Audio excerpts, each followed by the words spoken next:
Hello everybody, this is Kevin from KlotzProductions, and this is Game 3 between Nick playing Black-Red Vampires and Ryan playing Esper CAW-Blade. Ryan started this game off by using a Dark Slick Shores to cast a Preordain and then left both cards on the top. Then Nick cracked a Marsh Flats going down to 19 and searched for a Swamp and then cast a Visir Seer. Ryan then set down a Creeping Tar Pit and then cast an Inquisition of Kozilek, forcing Nick to discard a Burst Lightning.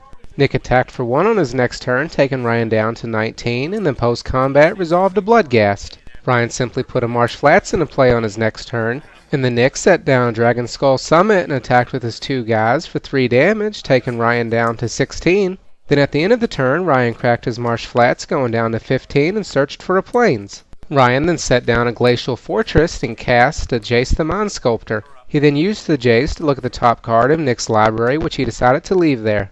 On Nick's next turn, he started off by resolving a Pulse Tracker, and then he attacked with his other 2 creatures for 3 damage, taking Ryan down to 12. Ryan looked at the top card of Nick's library again and put it on the bottom. Then he resolved a Gideon Jura and forced Nick's team to attack it. Nick then sent his team at Gideon. The tracker made Ryan lose 1 life and go down to 11, and then Gideon took 4 damage and went down to 4 loyalty. Then post-combat, Nick resolved a Manic Vandal. Ryan started his next turn by casting an Inquisition of Kozilek and forced Nick to discard one of his 2 Go for the Throats. Then he used Jace's Brainstorm ability and then forced Nick to attack his Gideon again next turn. And then finally he cast a Stoneforge Mystic and searched for a Sword of Feast and Famine. Nick attacked with his team again.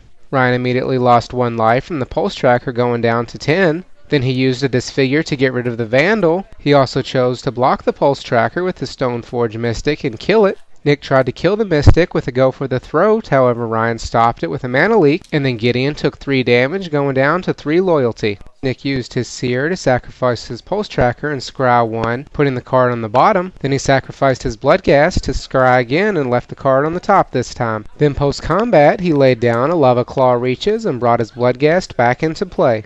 Ryan started off his next turn by equipping his sword to a Stoneforge Mystic. He then used Gideon to force Nick's team to attack it next turn, and then used Jace to Brainstorm. He then attacked for 3 with his Stoneforge Mystic, taking Nick down to 16 and causing him to discard a Swamp. Then he untapped his lands and passed his turn.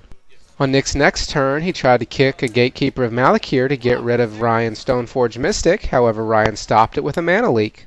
Nick then sacrificed his Bloodghast to scry and put the card on the bottom, and then he laid down a Dragon Skull Summit and brought the Bloodghast back into play. For his combat, he attacked Gideon again since he had to, so Ryan animated his Creeping Tar Pit and blocked the Seer to kill it, so Nick sacrificed it to scry again and put the card on the bottom, and then he passed the turn.